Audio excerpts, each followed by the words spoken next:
সকাল 7টার সময় এক মাওলানা আমাদের বাড়িতে আসে, আসে বলে, অনন্ত তোমরা বাড়ি থাকো না। তাহলে কেন? মোল্লা বাড়ি থাকো না, কি হয়েছে? আমরা এতগুলো ভাই আর এত আমাদের ছেলে মেয়ে, কি হয়েছে, তোমরা কি করবা? তাহলে শোনো, রায়ন্দা কিন্তু ময়না পাখি ধরার কল আসি গেছে, এই ময়না পাখি ধরতে কিন্তু নামবে, তোমরা সরিয়ে যাও। মানে গন্ডগোল করবে, যেসব বাড়ি শিক্ষিত, যারা ওই লোকের সামনে দাঁড়িয়ে কথা বলতে পারবে তাদেরই মারবে।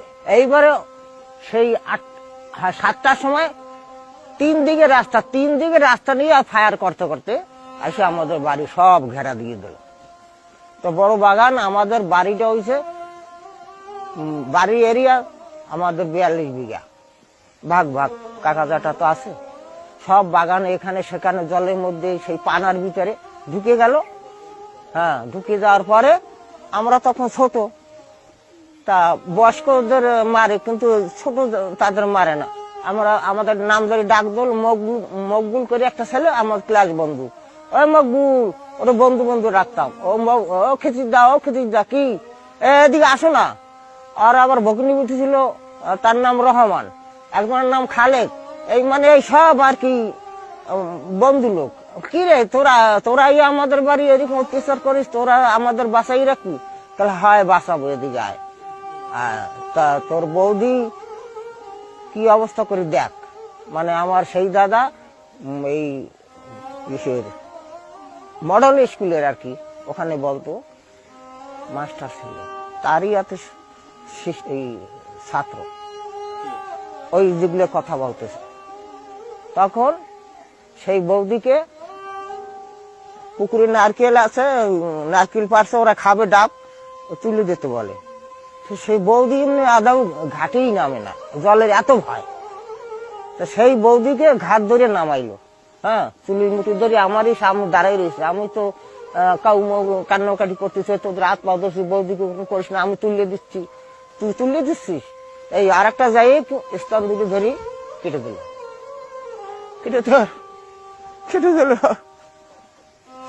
তারপর বৌদির ঘাটটা ধরিয়া পুকুরে জলে এইরকম মেরে ফেললো। আমি আর বলতে পারবো না।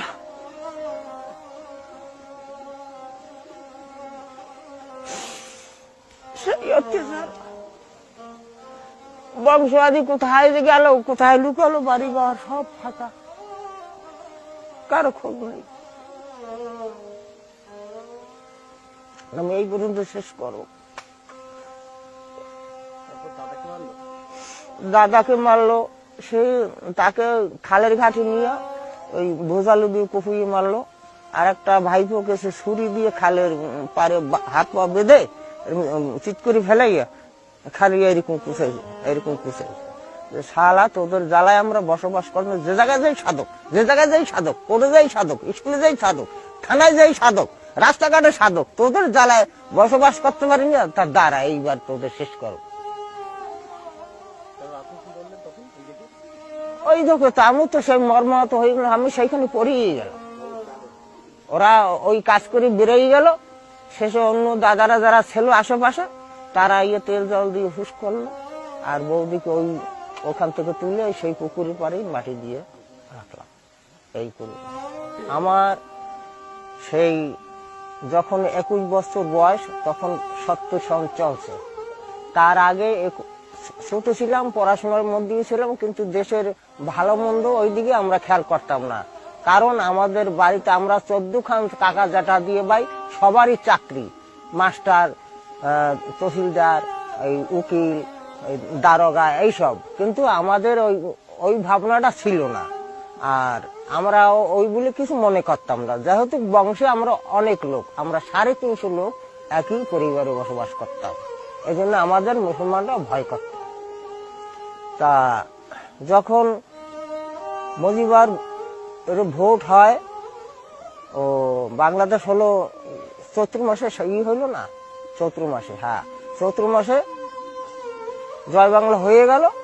বৈশাখ মাস থেকেই আমাদের উপর অত্যাচার শুরু হয়ে গেছে, যেহেতু বংশ বেশি, শিক্ষিত ছেলেপান বেশি। যে আগে খালি শুনি আগে সাধজ্ঞ মারো, আগে সাধজ্ঞ না মারলে আমরা এই শরণখোলা বা রায়ন্দা থানা অ্যাকাউন্ট করতে পারবো না, এই শব্দই সবসময়। এই জন্য আমরা সবসময় লাঠি সোটা নিয়ে ব্যস্ত থাকতাম। কিন্তু দেখা গেল হঠাৎ বৈশাখ মাসের শেষে একদিন মানে পাড়ার যত মুসলমান, ভিন পাড়ার মানে 7-8টা পাড়ার মুসলমান এবং রেজাগার আসে আমাদের বাড়িতেই ঘেরলো। ঘেরিয়া আমার সেজু দাদাকে মারলো, একটা ভাইকে মারলো, বৌদিকে মারলো, তার স্থান কেটে দিল, আমাদের সামনে দাঁড়া করিয়ে তাকে পুকুরে চুবিয়ে মারলো। ওই অবস্থায় আমরা বাড়িঘর ছেড়ে সবাই একই দিনে বেরিয়েছি সুন্দরবনে। সুন্দরবনে 17 দিন থাকি। থাকার পরে মঠবাড়ি থানা স্থগিত আর রায়জাদ্দি ওরা 2 জন আসলো, যাই নুমুরিয়ার এখানে কি করি, সব ওট নৌকায়, চল মরতে তো হবেই, তা তোদের সাথে আমরাও মরবো, চল। উনি আমাদের হাসনাবাদে এনে দিল। ওখান থেকে বারাসাত গেলাম, বারাসাত থেকে আমরা চলে গেলাম গয়া ক্যাম্পে ছিলাম। দেশ স্বাধীন হওয়ার পরে দেশে গেলাম, যাওয়ার পরে ওই টার্গেট আমাদের উপর থেকেই গেল মুসলমানদের। তা প্রথমে আমরা 2 ভাই যাই, যাওয়ার পরে আমাকে ডাকে, এই অমুক খিতিস চল, তো অমুক জায়গায় জায়গা রয়েছে, অমুক জায়গায় ধান হয়েছে, আনবি না? ওইভাবে আমাকে নিয়ে মারলো। মারার পর আমি তারপরে আর ওই ও মালাউন ধান নিতে আসছিস, ধান আমরা কষ্ট করে তৈরি করছি, তোরে ধান খাওয়াচ্ছি, ডাকি কিন্তু তারাই নিল। নিয়ে এই অবস্থা শেষে আমি এই আমার হাতের চেহারাটা এখনো ভাঙ্গা আছে, বাড়িতে আসলাম। সবাই গেল এই দেশ থেকে, দেখো আমি এই দেশে আর থাকবো না, তুই সবার ছোট ভাই, 14টা ভাইয়ের ভিতরে তুই ছোট, তুই যদি চলে যাস তাইলে আমাদের আদরের পাত্র আর কই থাকলো, তোরে যেতে দেবো না। কিন্তু এই করতে করতে আমি শেষে আর 73-এ আর থাকলাম না, আমি চলে আসলাম। যে না, আমি আর সহ্য করতে পারবো না, আমি চলে যাই, তোমরা এই 2টা মাটিতেই থাকো। আমি চলে আসলাম, আমি ডাইরেক্ট চলে গেলাম সেই